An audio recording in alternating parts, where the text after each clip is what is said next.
Welcome back to another episode of Uncut and Uncensored, and today's guest is someone whose story has touched millions of people around the world, but what makes her extraordinary isn't what she survived, it's what she's chosen to become afterwards. So I had a handful of dates with somebody, and then when I rejected them, their reaction was to try and destroy me so that nobody else would ever want me. And they arranged for a hitman to throw sulfuric acid into my face. She's a best-selling author, broadcaster, philanthropist, mother, and founder of the incredible Katie Piper Foundation, helping burns and scar survivors rebuild their confidence and reconnect with life. Beyond that, she has the release of her new paperback next week, Still Beautiful, Embracing Age with Power and Purpose, and we're diving into all of it today. Katie Piper, I am so happy to have you here. Hello, it's great to be here. It's great to have you. I can't tell you how much I wanted to do this with you. And I remember when it all happened because I was living in London. And I remembered, I think because you're blonde and you had your whole life, I felt very connected to you. I think everybody did. Yeah, I definitely think in a weird way there's something about being blonde and glamorous and living in London. I guess you kind of see yourself through that person. And obviously it's every woman's worst nightmare to have something like that happen to them. Well, take us back, because some people obviously won't know your story. Yeah, I mean, some people will not have heard of it. Some people might have read snippets of it in the tabloid press. They always refer to me in like the red top tabloids as a former model and former TV presenter. I'm 5'3", so I wasn't quite like Claudia Schiffer in the modeling world. And in terms of being a former TV presenter, I used to work on channel 962 at 3:00 in the morning, selling like solar paneled lamps for the garden, selling cordless kettles. Like it was very much an aspiring career where I wasn't particularly successful. What I was going to say is I just feel like you could have been anyone's daughter. And it felt like nothing like this had ever really happened to someone. Not back then, no. I mean, it was 18 years ago. So actually, 18 years ago, Instagram didn't exist. We didn't really have conversations around domestic violence. We didn't even really talk about women in the way that we do now. And I had moved to London really to try and get into the world of TV and modelling. I'd come from Hampshire. I'd come from like quite a rural village. And I moved to London and it was 2008 and I started dating this guy. And you know what it's like when you date someone, you quite quickly know if they're your person and if you're from similar backgrounds. How old were you? I was 24 then. So yeah, 18 years ago. It's a long time ago. My daughter's 20 now and it's just terrifying. Yeah. So I had a handful of dates with somebody and then when I rejected them, their reaction was to try and harm me or to try and destroy me so that nobody else would ever want me. And they arranged for a hitman to throw sulfuric acid into my face.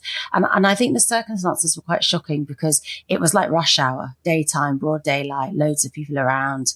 And I just don't think it was the kind of news we were used to seeing in the UK. Also, I think, the handful of dates, it wasn't like you've been dating for years or you had this long-term relationship and you'd left sort of a jilted lover. That's what it was so terrifying that it was such a thought out thing to do for somebody that was, you just said a handful of dates. Yeah. And I think that originally was the shocking part because I think you're right. People expect you to be in this long marriage full of domestic violence. And then this is the kind of end point. And it really wasn't that. But I think the reason why I've gone on to sort of, write books, make documentaries, all these years later is it's not what happened to me or the recovery that people are interested in. I think it's the reinvention. Because actually, we don't really allow women to reinvent. In fact, we're quite horrible to women that reinvent. Who does she think she is? She loves herself. She's so big-headed. She's greedy. She's obsessed with money. Like, we feel very frightened by women that reinvent and we try to humiliate them. So I think what my reinvention proved is that identity isn't a fixed thing. And people will try and tell you that identity is fixed and that at certain decades you lose value. Life is over for you. If you look a certain way, there's no coming back from this. And it's a misogynistic view. And it's obviously what the man that hurt me, that's the view that he held. And I'm here to show everybody That's not true. You can readapt, re-evolve. If you don't be rigid and fixed, if you stay like malleable and soft, you can be whoever you want to be at any stage in your life, which is what I feel like you massively represent as well. I was just about to say that because I did a podcast on exactly this, obviously not from where you're coming from, but I did it on that everyone always says at 50, we should become invisible. And I'm 50 and it's like, almost the same. I mean, not almost the same, but obviously when you have a terrible facial disfigurement that you go through as a young girl, I'm sure your immediate thought is, I'm never going to be able to go outside again or live. Yeah, definitely. And look at you now. Yeah, I think there's two messages that come to women and they come at different times in your life, depending on how your life plays out, right? One is that beauty is the most powerful currency you can possess. You can get anything if you're beautiful. Life is going to be easy. Of course, there is a pretty privilege, but that isn't necessarily 100% true in all areas of your life. And then I think the next part, which kind of happens at the age I'm at now in my 40s, we tell women the other most powerful currency they possess is youth. And as you lose youth, you don't have a place in society. You don't have a value. It diminishes. Who are you to make these decisions? Or who are you to voice ambition, desire, you know? And I suppose this is why I wrote this new book, Still Beautiful, is when they told me I'd lost my beauty and life was over, they were wrong. And now when I turned 40, I was being interviewed, being like, do you want to print your real age? And I started getting that message that I was losing value again. And I was just like, no, I've only just started. I've got so many things to do. So this book has kind of been called a book about beauty and aging and taking up space. But I don't even really subscribe to the word aging. I'm just like, we're just still here and not dead. I feel better now than I ever have. And I would agree with you. I think what it has done is forced us, you know, I know a lot of beautiful models. I know a lot of beautiful people, but it doesn't get you a lot further after a while because, you know, they still get cheated on. They still lose things. They still, in fact, you know, they get a certain amount of things. It only gets you so far. Beauty can get you so far. It doesn't carry you the rest of the way. And I think what that shows and what the hustle that you have and the grit and that I have from being, you know, normal people, as it were, is I wouldn't give that up for anything. I'm sure you've learnt tremendous lessons from everything and you have a completely different outlook on life that now that you would never have, and you can teach other people that, you know, it is just the beginning. It really is. Do you know what? No one is going to, this is going to be controversial and no one's going to have any sympathy or agree with me on this. Oh, God. But being pretty can actually be quite hard because nobody respects you and thinks you're intelligent. People can be quite dismissive of you. They can make their mind up about you from a photo. Like female friendships can be harder because people feel insecure around you. They feel that you might steal their boyfriend. There's quite a lot of jealousy, passive aggressiveness. And I feel that when I was like traditionally attractive by Western beauty standards, I was rewarded for being attractive, right? So I focused on that offering so much that when it was suddenly taken away from me, I didn't really know who I was. I didn't actually know how to be successful in a job interview. I didn't know how to date. I didn't know how to get my own way without looking like that. So I kind of feel that actually being pretty nearly ruined my life because it kind of stunted my development. And actually, when I was disfigured, I was like, okay, I need to bring something else to the table. I need to work a little bit harder. I'm technically disabled, right? I need to do something. And what I found out in that early stage of recovery was I'm actually quite smart. Like I'm actually quite funny. I'm actually quite interesting, but I hadn't needed to call on that because everything was coming to me with just that kind of surface level. And sure, most women aren't going to go through what I went through. But there is one certainty that everyone will at some point age, right? Everyone at some point, usually later in life, will get some kind of disease, sickness, some kind of ailment that will affect that surface offering. So I don't subscribe to you shouldn't need to be pretty or beautiful because I still love all of those things. But if we build our main offering on that, we build ourselves up for suffering for sure. I mean, I think it's one of the most powerful. I feel better looking today than I did in my 20s. And, I'm looking at you now, you're glowing. I know obviously you've been through a multitude of surgeries, but honestly, from here, you look gorgeous, right? And Oh, your thank skin you. glows and, your smile is what you really look at. And I know that, I was laughing the other day because at my age, I can look like a troll doll in the morning and I can look Yeah. amazing in the evening. With, I know what you mean. Yes, Yeah. exactly. And my husband Yeah. sees me both ways. How exhausting to have to feel beautiful all the time. And I know women that get out of bed an hour before their husbands to put on their Yeah, yeah, yeah. makeup or won't have the same bathroom. This has taught us, and I'm sure yourself, that this is me. And Yeah. And I don't feel critical of those women because it's not their fault. And it's not something that's in their head that they're imagining or making up. Like, as women, we do feel picked apart. We do feel judged. We do feel less valued if we're not attractive. And that's not coming from us. That is the society that we live in. And I think if we judge those women, then we're contributing to that. Like, are we saying that, people like me, it's okay how I feel, but if you're beautiful, you're not allowed to feel like that? I think you're still like policing how women look and how they should show up. There should just be no judgment, whatever path you take. well, I'm sure this confidence didn't come overnight, Katie. So like you must have gone through hell and back to get yourself into a position where you can sit here and feel as beautiful and strong as you are today. How do you think women, because with a lot of women that haven't gone through what you've gone through can't do it. Where did you pull it from? This was something I really had to go back on when I was writing the new book. I had to go way back to the start and be like, how did I completely change my mindset? Because I was born in the 80s, grew up in the 90s, right? My dad was probably more of the breadwinner. My mum worked a bit, but she kind of raised the kids. So I realized that I grew up thinking you have to meet a guy to complete you, provide for you. And if you want to have kids and a family, you need to meet a guy that can make all that happen. So I kind of got completely obsessed with like dating, male validation, sex. Like my whole life focused on men and either meeting the right guy or dating the not so right guy whilst I wait to meet Mr. Right. And I think it got taken out of my hands. Like people didn't want to date me after I was burnt. Why? I was just because of the way you looked, or because they felt like it was, they'd have to be so soft with you in a way? I think it was both. I think what happened to me happened in 2008, right? Mm-hmm. We didn't, and now you could go online and you could see someone with burns and scars in an advert for a moisturizer, right? Yeah. It like the beauty world has changed Completely. But back then, you didn't see it like that back then. You would see burn survivors probably in the military. You would fundraise for them at school and assembly, and you would be told to feel sorry for them. You wouldn't be like, they have sex, they get married, they're the CEO, they're a trailblazer. You just wouldn't see that.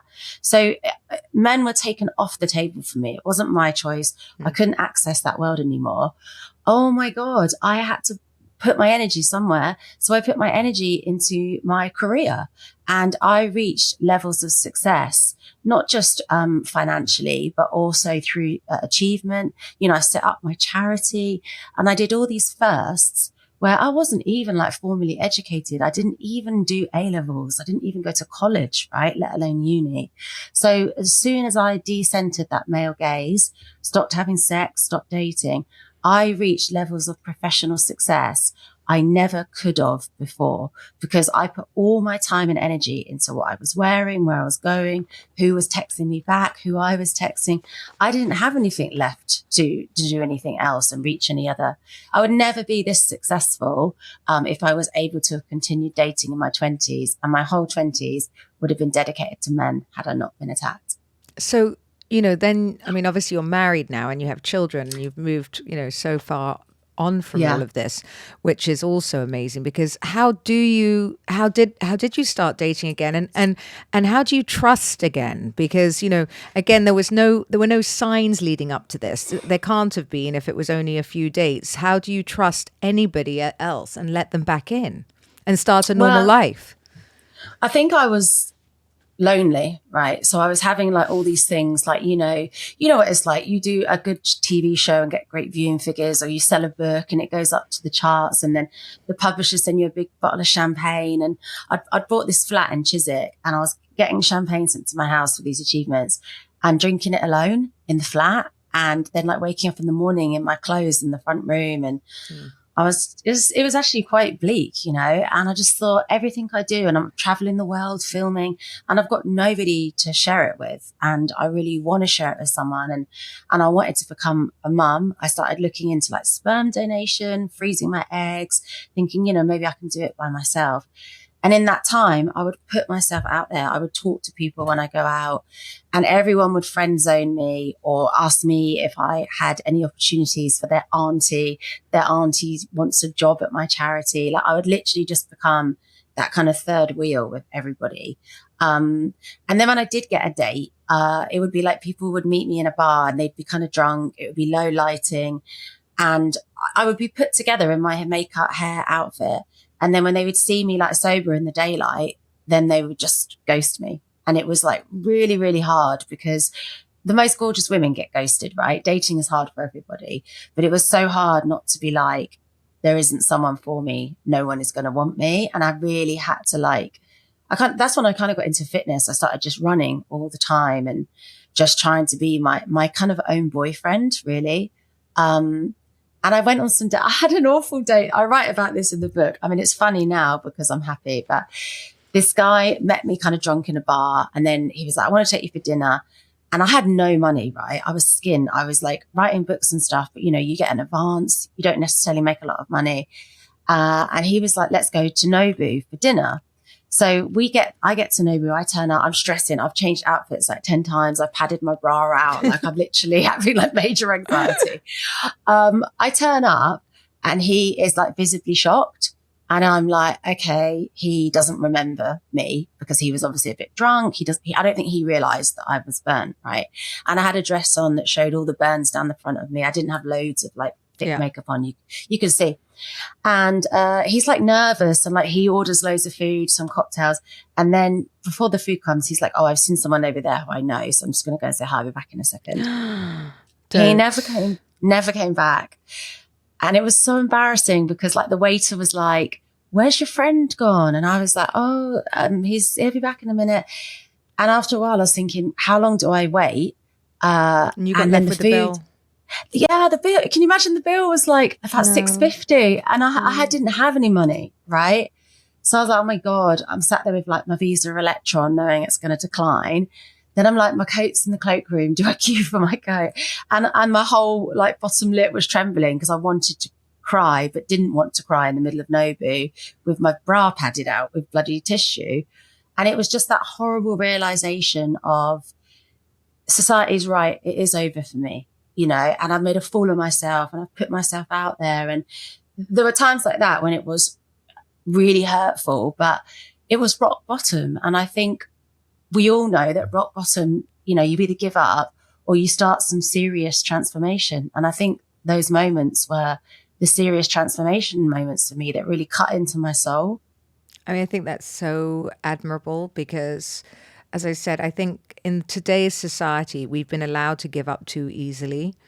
And we've almost not made it acceptable, but just we're breeding people that sort of can't cope with life, where that things like this haven't happened to them. And there are people out there where you have no choice. You have to get up every day. What are you going to do? And I think, you sound like you never went into victim mode. Maybe you did.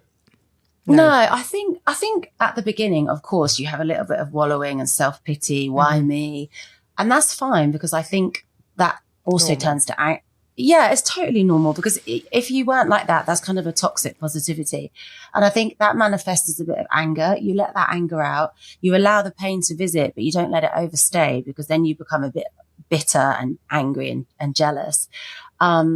But I think you get to the stage of, well, why not me? Like, maybe God gives his toughest journeys to his strongest soldiers. But I agree with you. There's this whole, like, I love young people. I've got kids. They're our future. But for young people, there's this whole thing of like, don't like somebody, swipe left, swipe right, they're disposable. Don't like your job, set up an online course, e-commerce store.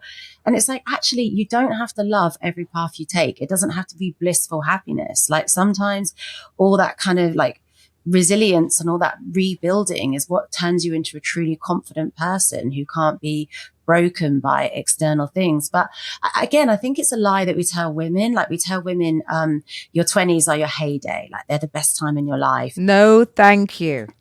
They are not. Your 20s are like you're least financially secure, like you're least established in your network. You don't really know how to dress, or how to do your makeup. You don't know who you are. Like I would just say your 20s are time for no responsibilities, no dependence. Don't get pregnant. Don't get married. Don't get married. Definitely don't get married. And they're just time for like mistakes and experimenting because you're young and hot and you can make mistakes. Like, and actually your heyday, I would say, is late 30s onward to all those decades because you've got your money. Got your money sorted. You got your job sorted. You got your boundaries. You don't feel bad for saying no. Like you're much more intelligent. You're more well traveled. Like, I mean, my life is the best it's been in my 40s, 100%. So take me to becoming a mum, because obviously you've dealt with all of this your whole life and people are now, you know, you're kind of very loved in England. People know who you are. You're very respected.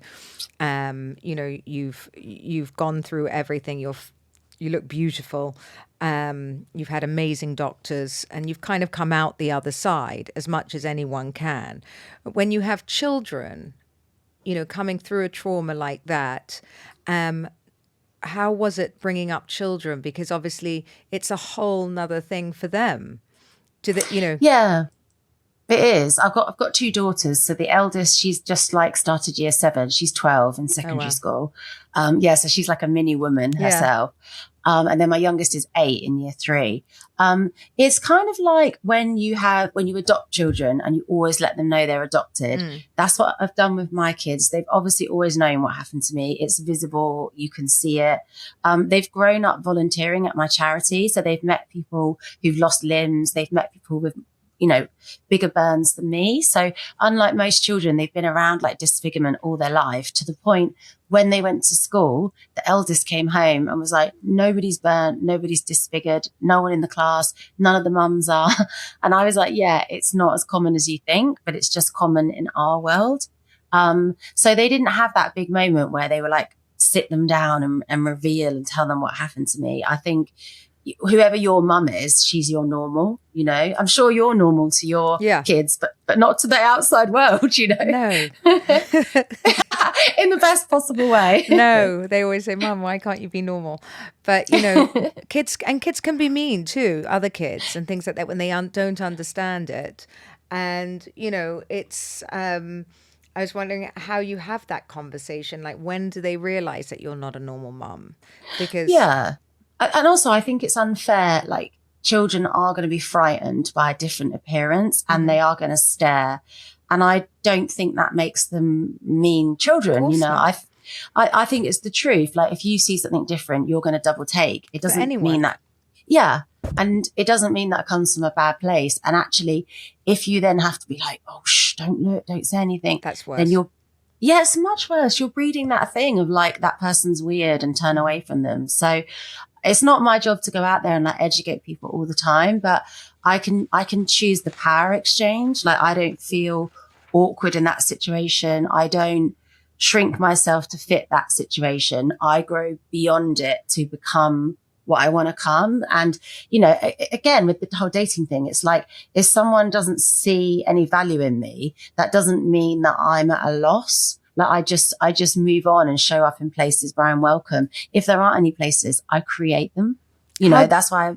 How did it happen then with your husband? Like, did you have a long relationship before him, or you did? Or I dated some other people, but it never went anywhere. I think most people, like, to be honest, were embarrassed. Like, because at the beginning of me coming to the public eye, it was just as a news story, you know, a victim of crime.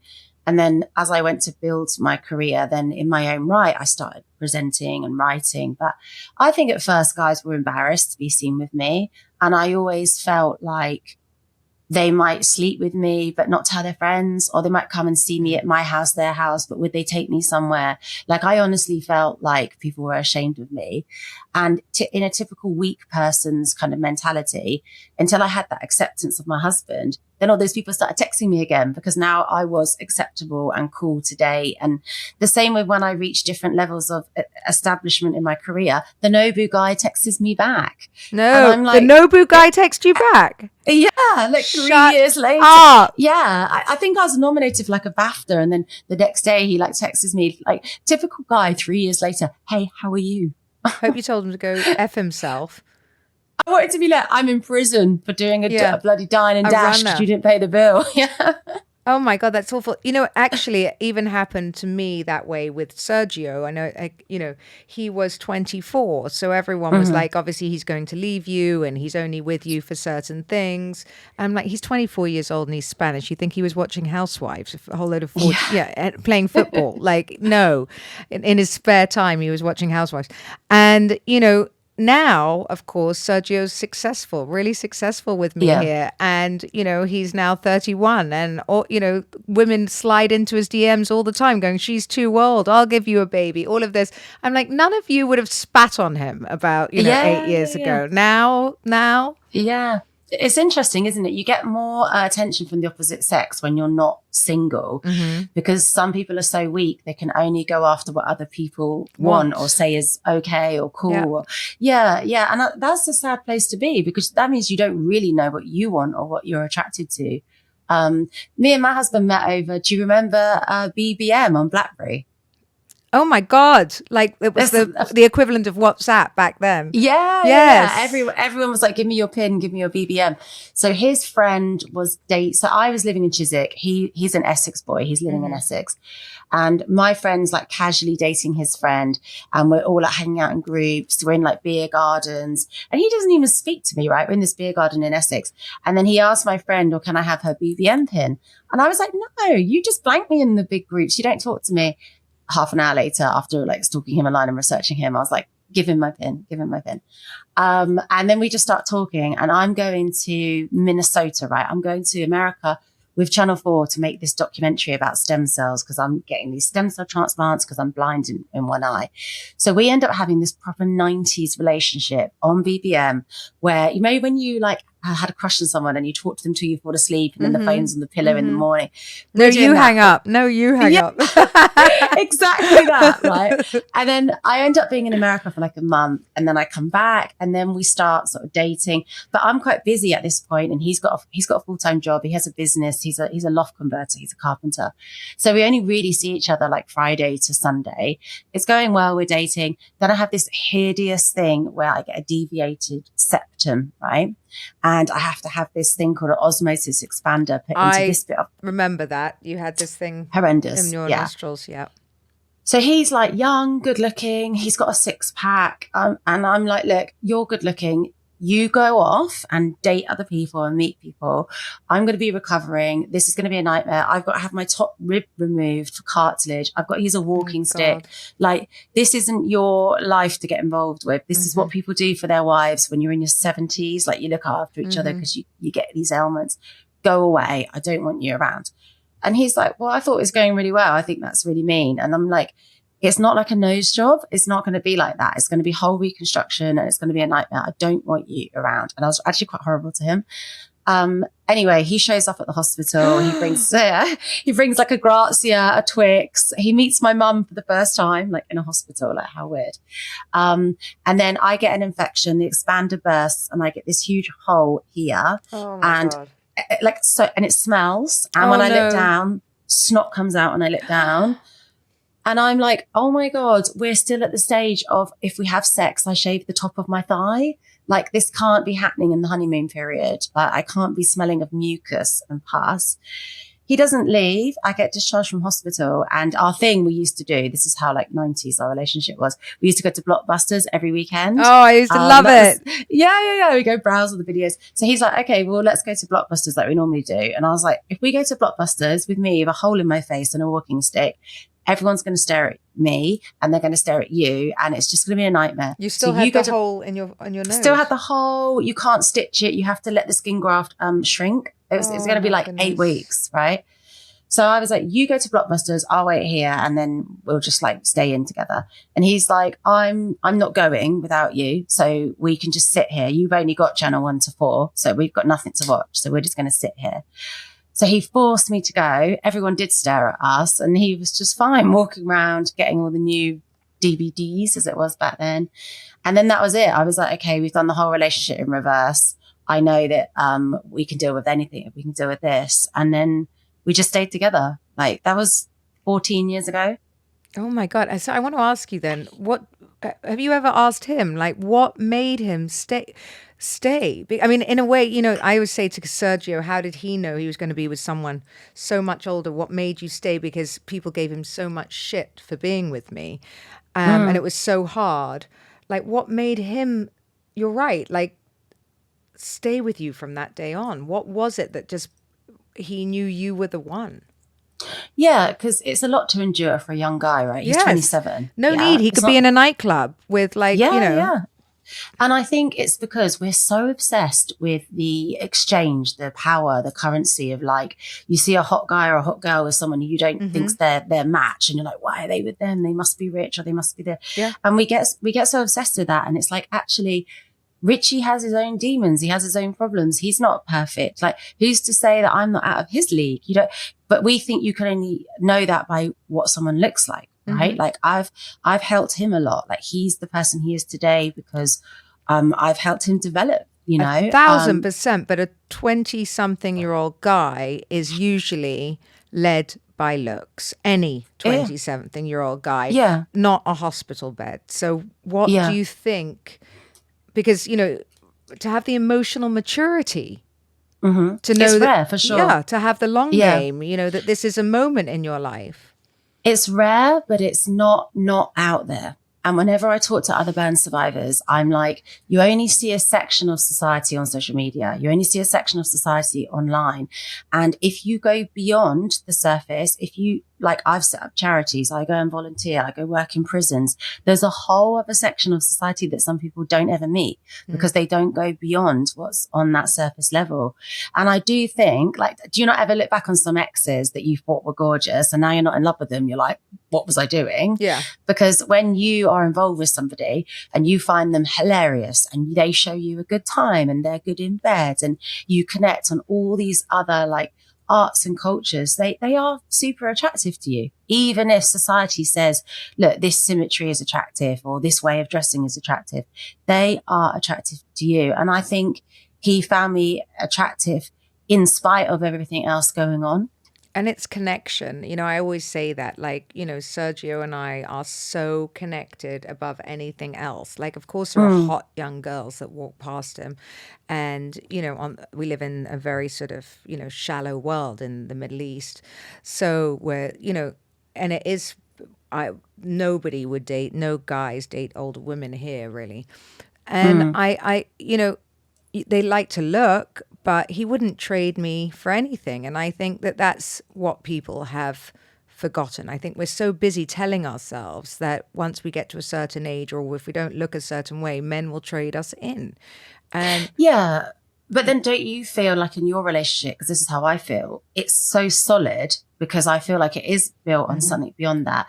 But what I think makes me attractive to Richie and to other men is if it did go and if he did trade me in and he met someone else, I would be okay. Those are my words. You'll be absolutely fine because you like yourself. Yeah. And, like, don't get me wrong. I love this relationship. It's a luxury, not a necessity. And I wouldn't choose to lose it. But if I lose anything in my life, I know that I've totally got this because I've lost the greatest thing ever before. And I know that I can always adapt and survive. That's attractive if someone doesn't need you. And I feel like the media has been very compassionate towards you and very, you know, kind to you. And I feel like that's also probably given you a lot of confidence as well. Yeah, it's kind of weird, the media, isn't it? Because I would always say that the British public kind of like wrapped their arms around me and said, yes, it's okay. You're okay to be you. Yeah. You're safe. You're safe now. We've got your back. And they were really lovely to me. But then on the other side, Like I do see, and people are still obsessed with my beauty. Like, you know, that's why I called the book Still Beautiful in kind of an ironic way, because people still want to give you that compliment. Like that's still important to them, that you know or feel attractive, because Guilty. we are still, yeah, I do the same, you know, I do the same. And it's like, it's this weird thing, isn't it? Where people are okay with me until they're not. Like if I became better than them, would they still like me? People aren't okay with other women that have been through losing their looks in a natural way and try to restore it or preserve it. So there's still this like weird way to like shame and control women around how they look. And one at one end of the scale is allowed a safe space, and one at the other is not. And it's an interesting dynamic.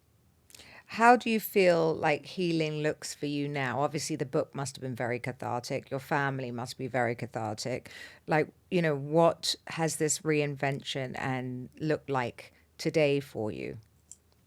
I think I've always loved like connecting with people, and that was the hardest part of my attack. It took me out of society. It kind of isolated me. It affected my friendship groups, where I couldn't relate to like women my own age. So every time I write and share stuff, I reconnect with people, and I feel like connection for me is happiness. Like it helps my mental health. It stops me feeling alone. So yeah, like right now I'm kind of on a book tour. The book comes out next Thursday, and I'll go out and meet real people. Yeah. And it's like you go and hug people, and you just meet people and you don't know what's going on in their life. You can't tell by looking at people. I feel like everybody has some kind of trauma in their life on different degrees, but that doesn't mean it has to be a life sentence. I feel like most women carry some kind of scar. I would say the hardest scars to live with aren't the ones like that I have. I think the invisible scars are the hardest to live with. And a lot of women are working through things like that. And I think when I go out and meet for this kind of stuff, like that's sort of what brings you together and reminds you that there's so many of us, you know? I mean, I feel like you've really turned this into a purpose for yourself, and that you've really made it a mission. But does this experience ever truly leave you? Have you moved on completely from it, or do you still think about this? This is a good question, because it's like, I don't really like living in the past and going over the past. I feel like people that do that are quite depressed, and also they're a little bit stagnant. They don't really make much progress. They're often scared of people that do make progress, and they criticize them.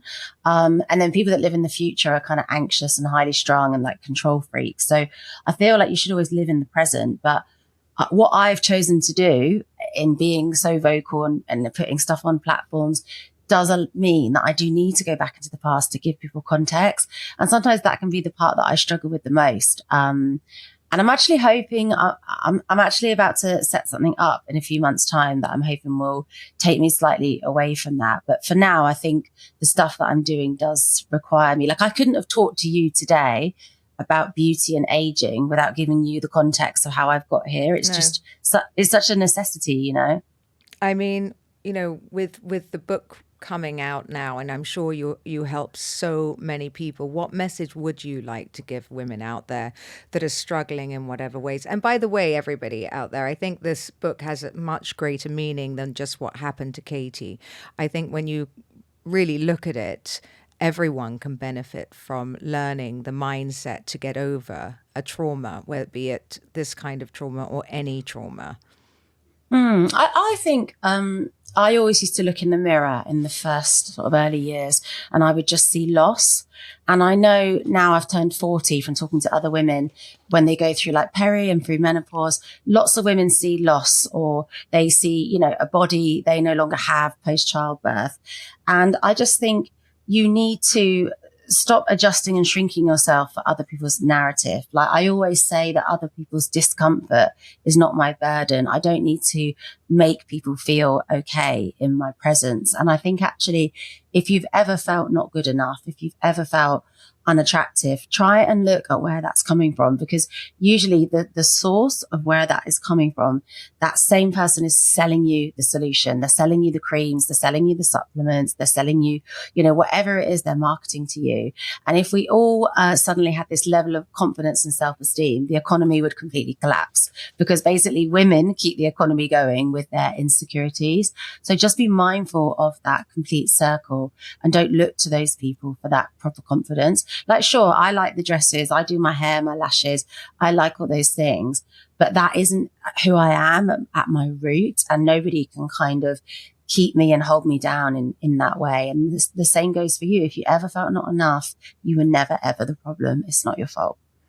Do you feel a pressure to be inspirational to women now? Do you feel a certain amount of pressure from other people to be a certain way because, so many people look to you as that?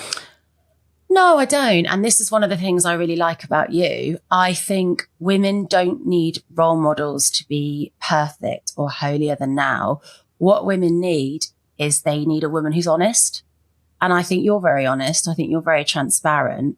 And I love following you. You always make me laugh. I always try and copy your outfits. And you don't say, oh, this is me and, I make no mistakes or I'm this and that. You're just like, this is the honest truth about me and my life, right? And that's what I do too. And I think that's really helpful to women.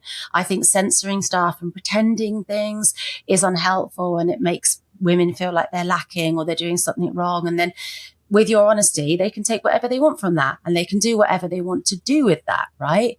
They can take parts, they can reject parts. That's fine. Like, that's your offering, is just you're just transparent. And I think that's the most helpful thing you can do for other women. I actually think you're right, with the world changing so fast right now, and it is a confusing place to be. Relationships have changed. We're in the middle of such a shift in the world that this is such an important message for women, that you can do things no matter where you are in life. I think the days of just being somebody's wife or, Yeah. And it's the same thing with masculinity, right? There's so many conversations about what is or isn't masculinity, and how should men be. And it's like, actually, strong men don't need to tell you they're strong. They don't need to show you they're strong. Like, you'll just feel that they are strong in your interactions and relationship with them.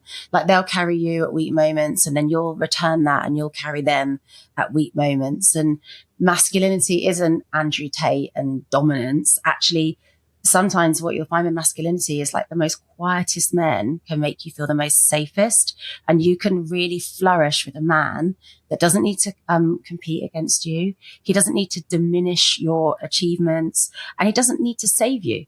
I mean, like, that's true masculinity. Your man is one of the most strong men I've heard of. And that's what, these kind of men aren't held up enough, because men are measured by their wallets all the time. And sometimes the wallet is so unimportant. I believe that, the money comes later when you're both happy. But the strength in a man is exactly that, to know that you were his woman before anyone else did. And to go through all of those things with you when he didn't need to, and I had the same with Sergio, trying to, fit into my world and, make himself fit into my children's lives and stick it out.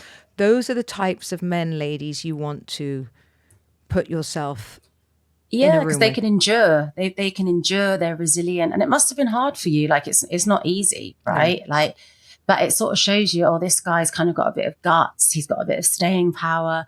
So actually, whatever happens, he won't just be defeated. Katie, tell everyone when your book is coming out. And go on. It's coming out next Thursday, the 4th of June. It's called Still Beautiful. You can pre-order it now on Amazon, and it will be sent to you.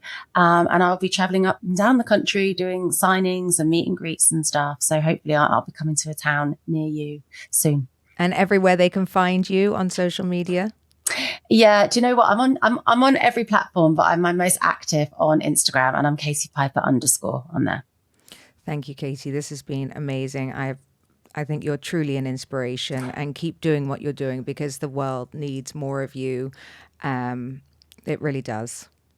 Oh, thank you. I've loved chatting to you. I knew I was going to love chatting to you. And you. Thank you for listening to another episode of Uncut and Uncensored with Caroline Stanbury.